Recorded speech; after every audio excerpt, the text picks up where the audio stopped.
In the small dusty village of Mugoro, the cries of a newborn girl pierced the night. Neighbors who heard the cries smiled at the sound of birth and prayed for their own blessings to come to fruition. But this was not the case for the parents to whom the baby was born.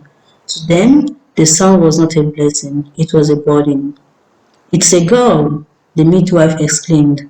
"She is beautiful, just like her mother." Oluchi turned away where she lay as the midwife brought the newborn to her. Tears welled up in her eyes. Uloma the midwife knew her pain and encouraged her to hold her baby just a bit to welcome it into the world. Oluchi sat up a bit and held the baby, but could not stop crying. "You never know, she may just be the best thing that happened to you," Uloma said. "Why can't the gods just give me a boy and wipe away my reproach?" Oluchi asked. "I cannot say. The ways of the gods are mysterious," Uloma answered. "However, there is always a purpose for everything the gods do or give." "Take her to her father. He must be waiting," Oluchi said through her tears. Uloma took the baby and went outside the delivery room, where the men and other members of the family waited. She walked up to Mazi Obinna and handed the baby to him. "Congratulations, Nna Obinna. Your beautiful descendant is here," she said. "A girl again?" her father, Obinna, muttered. Disappointment etched into his face. What good will she bring? He pushed Uloma's arm away, refusing to hold the baby.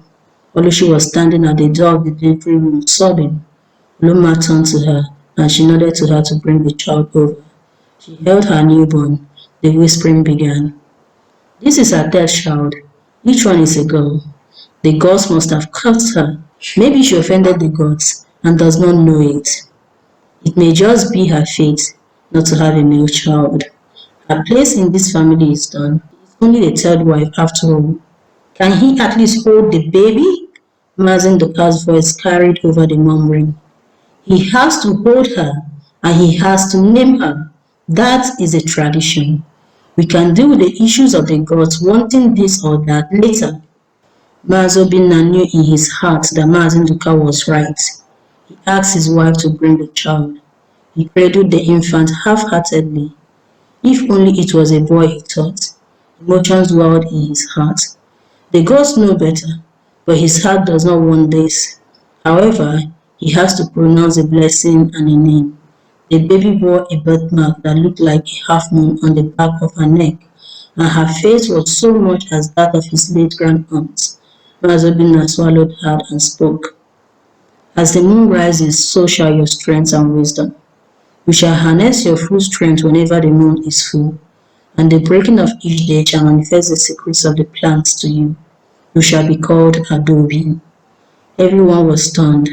They had expected him to just say a name and nothing else. He was not happy a baby girl was born to him, despite completing the naming rites. Mazobina still could not bring himself to accept this daughter fully. Adobe was treated as an afterthought. In a household where her elder brothers were celebrated as future leaders, Adobe's existence was a shadow. By the time Adobe turned 5, it was clear that she was unwelcome. Her chores began early and her meals were sparse. When she accidentally spilled water from the clay pot she carried, Obina's wrath was swift and unyielding. One fateful evening, after another round of scolding, Obina declared, "We can't afford to keep her. She's only a drain on us." Without ceremony, Adobe was left in the care of Mama Ejima, an elderly herbalist who lived on the outskirts of the village. Her older sisters had it a little easier.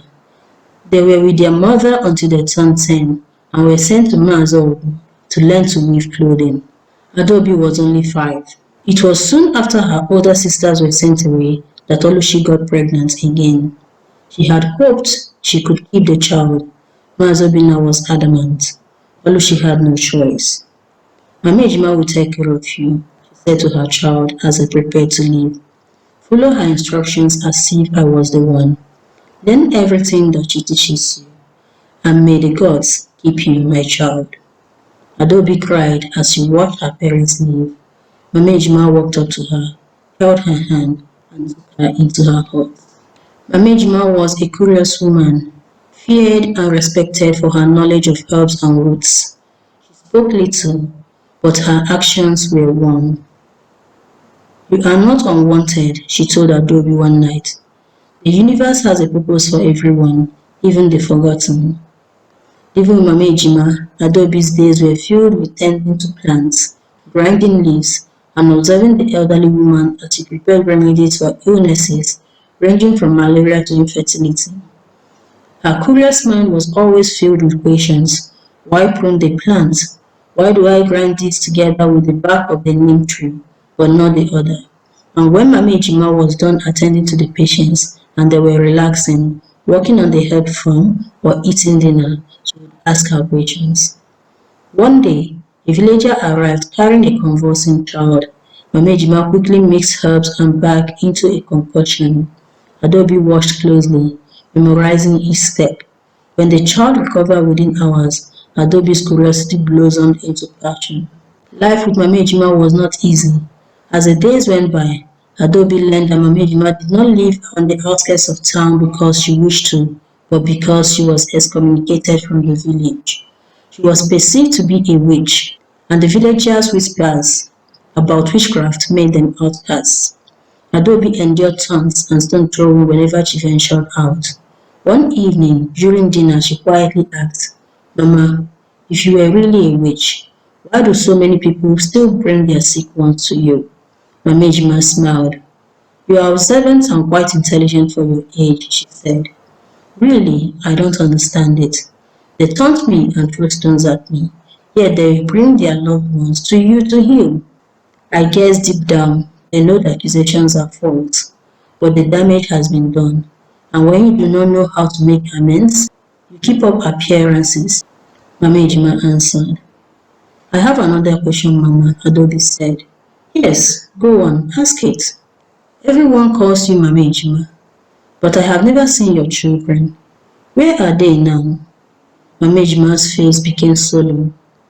"After I was accused of witchcraft, my husband did not want to have anything to do with me. He took my children with him and forbade them from seeing me. My daughter married a man from the neighboring village to get away from the stigma. My son is the current mouthpiece of the land." Adobe could not believe her ears. She was both excited and sad. "I'll be your third child, and I am not going anywhere." This caused Mama Ejima to laugh. "Okay, little one, if you would have an old man for a mother, why should I refuse?" Despite the challenges Adobe faced living with Mama Ejima, she never gave up. Instead, she grew resilient, finding solace in the knowledge Mama Ejima shared. When Adobe turned 12, Mama Ejima fell gravely ill. She did all she could to save her, but to no avail. She was very sad, but Mama Ejima comforted her. "Everyone has their time," she said.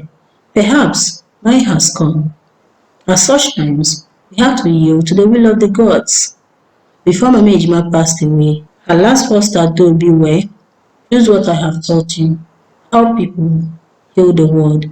Left alone, Adobe expanded the small herb garden into a flourishing sanctuary. She ventured into the forest, discovering new plants and testing their properties. Her reputation grew quietly as she healed ailments that baffled local doctors. People from neighboring villages heard about her and came to her for treatment. Travelers likewise. Adobe's breakthrough came when a wealthy merchant's son fell into a coma after a snake bite. The family had tried everything, but the boy's condition worsened. Desperate, they sought Adobe. She crafted a poultice using a rare root she had discovered and administered it with meticulous care. Within days, the boys regained consciousness. The story spread like wildfire and her name whispered around town with reverence. The merchants, in gratitude, offered to build a worthy traditional medical hospital for her. But first, she must learn more and further master her art. Adobe was sent to the best medical school in Nsukka to learn modern medicine, while the merchant instructed his servants to maintain her herbal garden. At the university, her brilliance shone. She merged traditional Igbo medicine with modern medical science, developing groundbreaking treatments. Professors marveled at her innovative mind. She graduated top of her class, earning international recognition. Her research caught the attention of global health organizations. Invitations poured in for her to speak at conferences and collaborate on projects.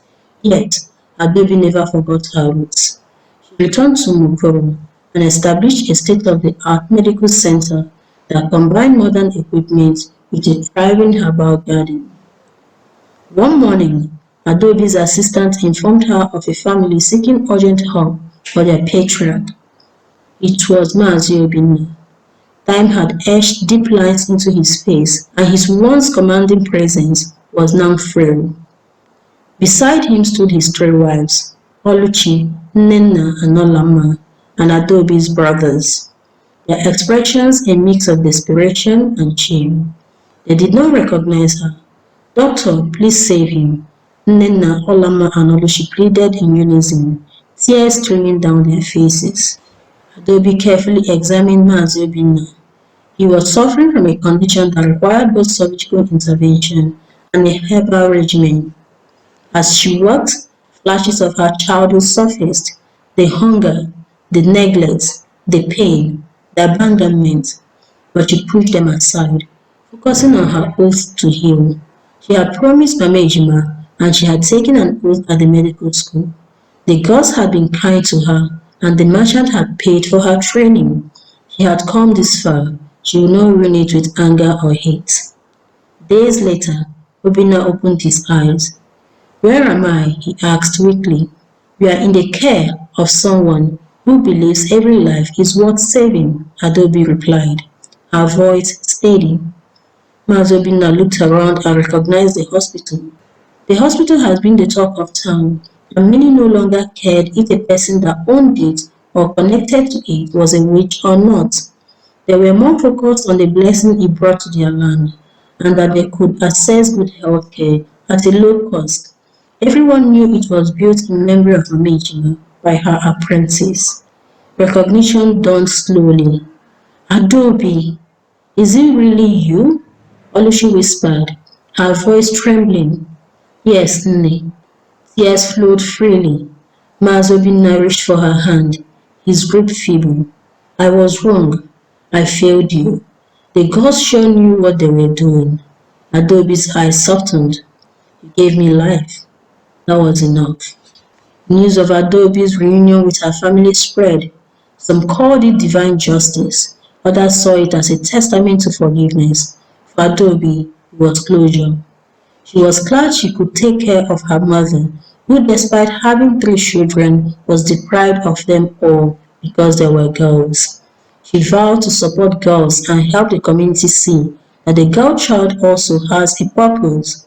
Adobe continued her work, training young girls from unprivileged backgrounds into both modern and traditional medicine.